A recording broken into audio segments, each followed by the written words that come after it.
Hello guys, मैं सुनीता देवी जमशेदपुर झारखंड से बोल रही हूँ। मैं छोटी में सोचती थी बचपन कितना बेकार है। ट्यूशन जाओ, स्कूल जाओ, एग्ज़ाम दो, सारा कुछ करो।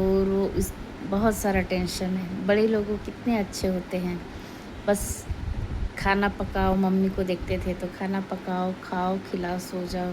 पापा ड्यूटी से आते थे तो उस समय लगता था ये जीवन बहुत अच्छा है। जब बड़े हुए तो लगता था काश हम बचपन में होते। और जब जवानी अभी आई है तो लगता है काश बुढ़ापा बहुत अच्छा होगा। क्योंकि जब मैं सेवा कर रही हूँ ना हॉस्पिटल में, तो लगता है बुढ़ापा बचपन और जवानी से भी बहुत ख़तरनाक है। क्योंकि उस समय आपको सहारा देने वाला बहुत कम मिलेंगे, बहुत कम। अभी मैं देखती हूँ ना हॉस्पिटल में बहुत मने आँखों से आंसू नहीं, खून निकलता है। इतने तकलीफ़ में पेशेंट को, इतना कष्ट में देखने वाला नहीं कोई। बाहर से तो लोग सेवा कर देंगे, दवाई सारा कुछ इलाज करा देंगे, मगर जो कष्ट है शारीरिक, वो देख कर के बहुत तकलीफ़ होता है, बहुत। इसलिए बोलते हैं इंसान को अच्छा कर्म करते रहो, अच्छा सब कुछ करो। अपने से जान के तो कोई गलत नहीं करता है, मगर कुछ पिछला जन्म का भाग्य भी होता है, मुझे ऐसा लगता है। तो इसीलिए जो समय अभी बीत रहा है, क्योंकि कल किसी ने नहीं देखा, आज में जो है, जो पल अभी आप जी रहे उसे एंजॉय करके जीते रहिए और खुश रहिए और सामने वाले को भी खुश रखिए। क्योंकि जब आपको सामने वालों को खुश रखने का हक नहीं है तो रुलाने का भी कोई हक नहीं है, ये मेरा मानना है। क्योंकि मैं भगवान नहीं हूँ। मैं जितना चाहती हूँ कि मेरी वजह से कोई दुखी ना हो, मेरे वजह से किसी का आँख में आंसू ना आए, मेरी वजह से चेहरे पे कम से कम एक मेरी बातों से ही मुस्कुराहट आए, हंसी आए। क्योंकि एक ऐसा ज़रूर दोस्त बनाइएगा जो आपके दुख सुख में खड़ा हो। अगर आप तकलीफ़ में हो तो आपको भले पैसे से नहीं, मगर आपको शरीर से खड़ा हो।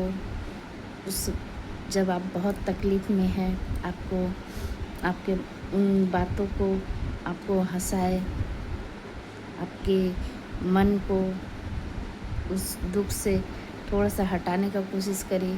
क्योंकि ऐसा मैं बहुत बार कर चुकी हूँ। इतना डिप्रेशन में, बहुत बार मैं डिप्रेशन में गई, बहुत बार डिप्रेशन में गई। तो मेरी एक फ्रेंड है, मैं उसी से सारा बात शेयर करती हूँ और फिर वो मुझे जीने की एक मोटिवेशन देती है।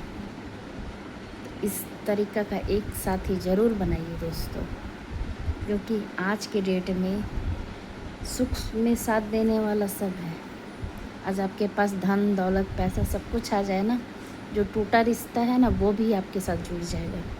मगर जब आप तकलीफ़ में है ना, आपका कॉल तक नहीं उठाएंगे, आपका तकलीफ़ तो सुनने का दूर की बात है, आपसे बात करना पसंद नहीं करेंगे। मैं खुद इस चीज़ को झेल चुकी हूँ। मैं जब खुद बीमार थी, मेरे हस्बैंड का एक्सीडेंट हुआ था, मैं एक एक आदमी को पहचान गई हूँ, एक एक आदमी को, अपने परिवार से लेकर के बाहर वाला तक। इतना तो कि बाहर वाला तो आपका साथ भी देगा, मगर घर वाला कभी साथ नहीं देता। और दोस्तों, इसीलिए बोलते हैं कि जो पल है उसे खुशी से जिए। क्योंकि आज के डेट में आपका दुख सुनने वाला भी होना चाहिए। क्योंकि जो अंदर में एक भड़ास होता है ना, अब जो मन में घुटते रहते हैं ना, उससे आप शेयर कर सको। और उससे जब आप शेयर करोगे ना तो मन हल्का होता है। क्योंकि वो तो कुछ करेगा नहीं, मगर हाँ, उस बात करने से मन को संतुष्टि मिलती है, खुशी मिलती है कि नहीं, मेरे साथ भी कोई है।